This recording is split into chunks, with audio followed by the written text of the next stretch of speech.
गुरु गोविंद दोऊ खड़े काके लागू पाए, बलिहारी गुरु आपने गोविंद दियो बताए। दोस्तों, आज हम बात करेंगे गुरु की महिमा पर लिखी हुई कविताओं पर। हिंदी और उर्दू कविता में गुरु का एक अत्यंत महत्वपूर्ण स्थान है। पश्चिमी सभ्यता के मुकाबले हमारे यहाँ गुरुओं को कहीं ज्यादा सम्मान दिया जाता था। गुरु को ज्ञान का स्रोत, मार्गदर्शक और आध्यात्मिक प्रेरक माना जाता है और कविताओं में गुरु का वर्णन संरक्षक के रूप में किया गया है, जो अंधकार से प्रकाश की ओर ले जाता है। शिष्य गुरु के प्रति सम्मान और आभार प्रकट करते हुए उन्हें अपने जीवन का आधार मानता है और अपने मन में एक संपूर्ण समर्पण की भावना रखता है। आज का माहौल थोड़ा अलग है। आजकल के लोकप्रिय गुरु तो यूट्यूब पे सेलिब्रिटी हैं। खैर, चलिए बात करते हैं कुछ पुराने कविताओं और शेरों की। गुरु के महात्म्य पर कबीर के कई दोहे हैं। कबीर की भाषा सदुक्कड़ी एवं पंचमेल खिचड़ी हुआ करती थी। उनकी भाषा में आपको हिंदी भाषा का भी सभी बोलियों का मिश्रण मिलेगा, जिसमें राजस्थानी, हरियाणवी, पंजाबी, खड़ी बोली, अवधी तथा ब्रज भाषा सम्मिलित है। कबीर पढ़े लिखे नहीं थे। अपनी कविताओं को वो अपने शिष्य को सुनाते और वो शिष्य उन्हें लिख देते। इसलिए उनकी कविताओं को कबीर वाणी यानी कि कबीर का कहा हुआ कहते हैं। इन्हीं वाणियों का संग्रह बीजक नाम के ग्रंथ में किया गया है। कई दोहों में एक निसंकोच समर्पण पे जोर है और गुरु को हमेशा एक ऊंचे सिंहासन पर बैठा रखा है। वैसे तो कबीर धर्म के बारे में काफी उग्र और क्रांतिकारी सोच रखते थे, पर गुरु के मामले में बड़े कोमल थे। कबीर के अपने गुरु वाराणसी के स्वामी रामानंद थे, जिनसे उन्हें अद्वैतवाद की शिक्षा मिली थी। देखिए कबीर क्या कहते हैं। गुरु कुम्हार शिष्य कुंभ है, घड़ी घड़ी काढ़े खोट, अंतर हाथ सहार दे, बाहर बाहे चोट। मतलब गुरु कुम्हार है और शिष्य घड़ा है। गुरु भीतर से हाथ का सहारा देकर, बाहर से चोट मार मार कर और गड़ गड़ कर गुरु शिष्य की बुराई को बाहर निकालता है। बेहतरीन। वो समय था जब एक गुरु अपने आप में पूरा पूरा विश्वविद्यालय होते थे। अगर आपको सीखना हो तो मन के गांठ को खोलना होगा। साबुन बेचारा क्या करे, गांठे वाखे मोए, जल सो अरक्षा परस नहीं, क्यों करूं जल होए। अब साबुन बेचारा क्या करे जब उसे गांठ में बांध के छोड़ दिया जाए। जब जल से स्पर्श ही नहीं करेगा तो कपड़ा कैसे उज्जवल होगा। यानी ज्ञान की वाणी तो कंठस्थ कर ली, पर अगर शिष्य विचार नहीं करेगा तो उसका मन कैसे शुद्ध होगा। वाह, क्या बात है। और अगर मन तैयार भी हो तो भी अच्छा गुरु मिलना जरूरी है। जिससे रास्ता पूछ रहे उसे रास्ते का पता तो होना चाहिए। जनिता बुझा नहीं बुझी, लिया नहीं गौन। जनिता बुझा नहीं बुझी, लिया नहीं गौन, अंधे को अंधा मिला, राह बतावे कौन। अच्छा गुरु अगर मिला ही नहीं तो ज्ञान कैसे मिलेगा। अंधे को अंधा मिल गया तो मार्ग कौन बताएगा। बिल्कुल बिल्कुल। और अगर वैसे सच्चा गुरु मिल जाए तो किसी और की ठौर में जाए ही क्यों। राजा की चोरी करे, रहे रंक की ओट, कहे कबीर क्यों उबरे, काल कठिन की चोट। कोई राजा के घर से चोरी करके दरिद्र के शरण लेकर बचना चाहे तो कैसे बचेगा। इसी प्रकार सदगुरु से मुख छिपाकर देवी देवताओं की शरण लेकर कोई जाना चाहे तो काल की कठिन चोट से कैसे बच सकता है। क्या बात है। और ऐसा गुरु मिल जाए तो क्या कहने। बिल्कुल। सब धरती कागज करूं, लिखनी सब बन राय, सात समुद्र की मसी करूं, गुरु गुण लिखा न जाए। यानी सब पृथ्वी को कागज, सब जंगल को कलम, सातों समुद्रों को स्याही बनाकर लिखने पर भी गुरु के गुण नहीं लिखे जा सकते। बिल्कुल सही बात, बिल्कुल सही बात। और ऐसा ही कुछ ख्याल इस शेर में था। जाने किसने लिखा, अज्ञात है लिखने वाला, पर शेर है। देखा न कोहकन कोई फरहाद के बगैर, आता नहीं फन कोई उस्ताद के बगैर। कोहकन का मतलब होता है पर्वत खोदने वाला, और बात थोड़ी सी लाक्षणिक है, इशारा है किसी कठोर परिश्रम से काम को पूरा करने वाले की तरफ। कहानी शीरी फरहाद की तो सभी जानते होंगे। इसकी कई रूपांतर हैं और कहानी पहले भी कही गई थी, पर उसे सबसे ज्यादा मशहूर बनाया 12वीं शताब्दी के निजामी गंजवी ने। उन्होंने ही लैला मजनू भी लिखी थी।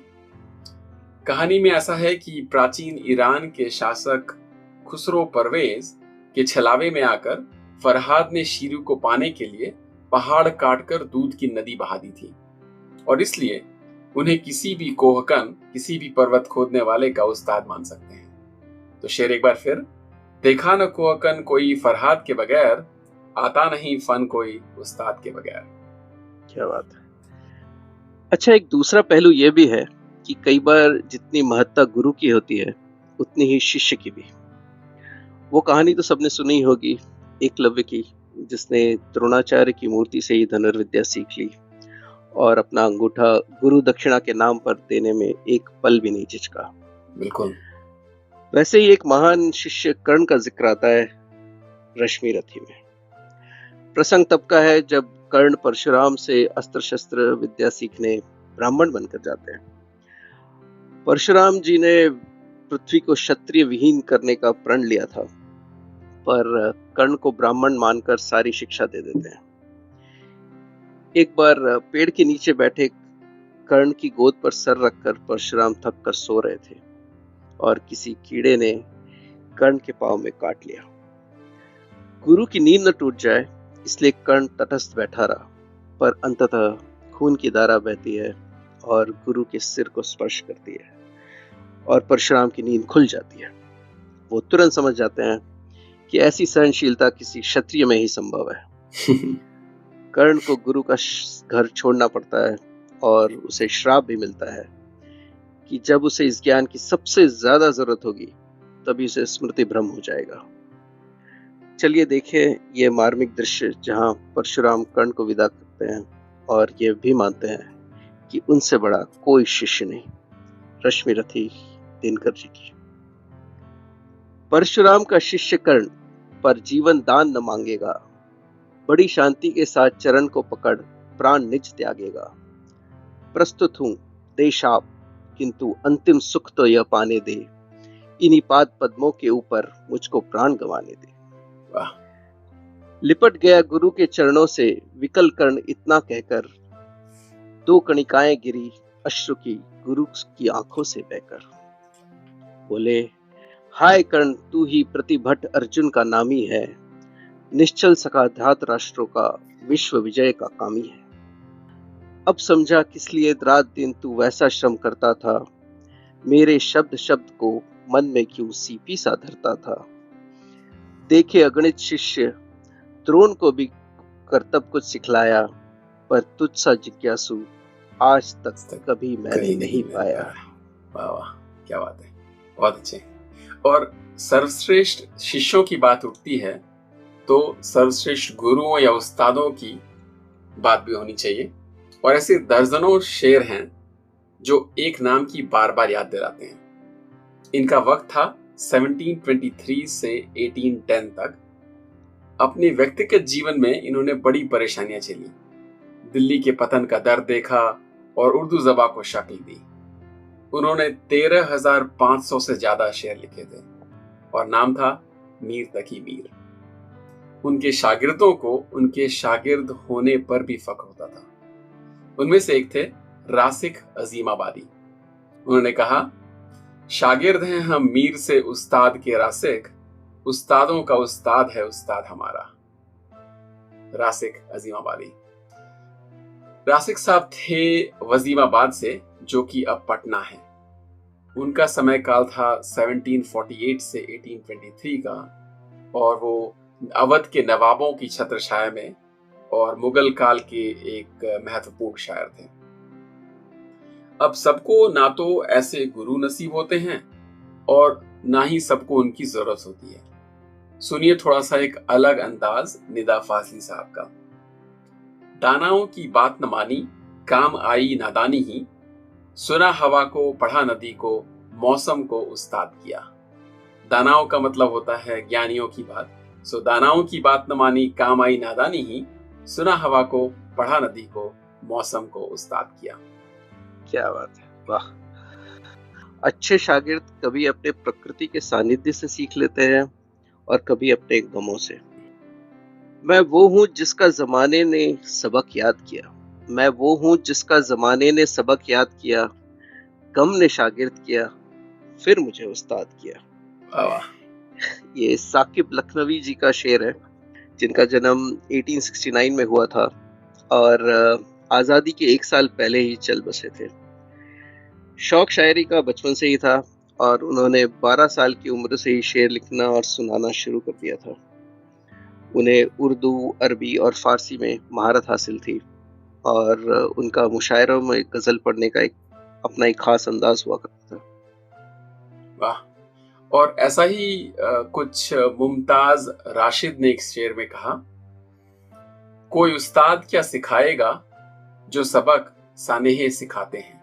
सानेहे का मतलब होता है ट्रेजेडी या कोई दुखद घटना। तो शेर है, कोई उस्ताद क्या सिखाएगा जो सबक सानेहे सिखाते हैं। राशिद साहब ने कई गीत और गजल लिखे जिसे पंकज दास और हरण ने गाया है, और वो दरअसल दोहा में कई दशकों तक इंजीनियर थे। 2014 में वो लाहौर वापस आए और मुमताज राशिद लाहौरी कहलाने लगे। और शेर तो अच्छा है, पूरी गजल ही सुन लेते हैं, बड़ा प्यारा सा है। बहुत अच्छा है। कुछ तो मुश्किल में काम आते हैं, कुछ फकत मुश्किलें बढ़ाते हैं। अपने एहसान जो जताते हैं, अपना ही मर्तबा घटाते हैं। मर्तबा का मतलब होता है पद या ओहदा। तो अपने एहसान जो जताते हैं, अपना ही मर्तबा घटाते हैं। सब्र से इंतजार करना सीख, अच्छे दिन आते आते ही आते हैं। क्या बात है। फासलों से गुरेज क्या करना, गुरेज यानी बचने की कोशिश करना। फासलों से गुरेज क्या करना, फासले कुर्बतें बढ़ाते हैं। कुर्बत यानी नजदीकी रिश्ता। फासलों से गुरेज क्या करना, फासले कुर्बतें बढ़ाते हैं। कुछ तो बारे नजर भी होते हैं, सारे मंजर कहाँ लुभाते हैं। बारे नजर दिखने में कोई दिक्कत हो तो कुछ तो बारे नजर भी होते हैं, सारे मंजर कहाँ लुभाते हैं। वो जो रहते हैं बेहवास अक्सर, हादसों को वही बुलाते हैं। कोई उस्ताद क्या सिखाएगा जो सबक सानेहे सिखाते हैं। जब वो मिलने से कुछ गुरेज करें, वाही में दिल में कसमत आते हैं। जब वो मिलने से कुछ गुरेज करें, वाही में दिल में कसमत आते हैं। वाही में यानी कुछ इल्यूजन या फैंसी, कोई सपने। सारी यादें तो खुशगवार नहीं, तल्ख लम्हे भी याद आते हैं। दिल में होता है वज्द का आलम, तान वो दिल से जब लगाते हैं। याद एक हीर की सताती है, बांसुरी जब कभी बजाते हैं। नगमे गाते थे मसरत के, आज कल मरसिये सुनाते हैं। मसरत यानी खुशी या जॉय का नगमे, और मरसिये यानी शोक की, यूलजी।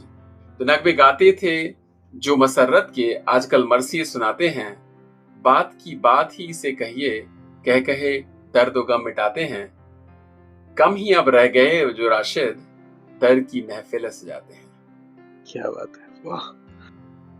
अच्छा, इतनी बातें गुरु और उस्ताद की हुई है, तो गुरु के बारे में एक अलग सी मुकरी सुनिए।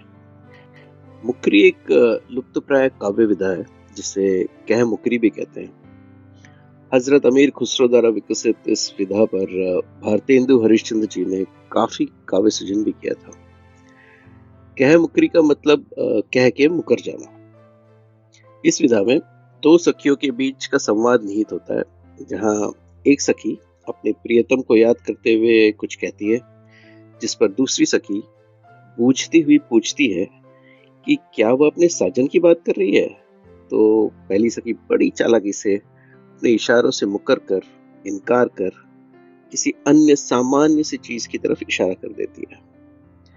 तो सुनते हैं भारतेंदु हरिश्चंद्र जी की मुकरी। सब गुरुजन को बुरो बतावे, अपनी खिचड़ी अलग पकावे। भीतर तत्व न झूठी तेजी, क्यों सखी सज्जन नहीं अंग्रेजी।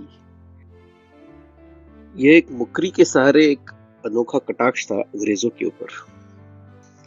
भारतेंदु जी का जन्म 1850 में हुआ और निधन 1885 में हुआ था। 1857 का स्वतंत्रता संग्राम और भारत का शासन ईस्ट इंडिया कंपनी से ब्रिटिश सरकार के हाथ में जाना उन्हीं के सामने हुआ था।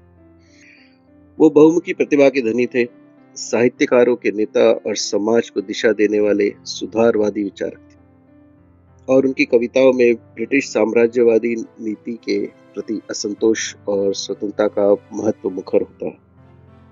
आधुनिक हिंदी साहित्य का पहला चरण भारतेंदु युग के नाम से जाना जाता है। बिल्कुल बिल्कुल, अल्टीमेट गुरु।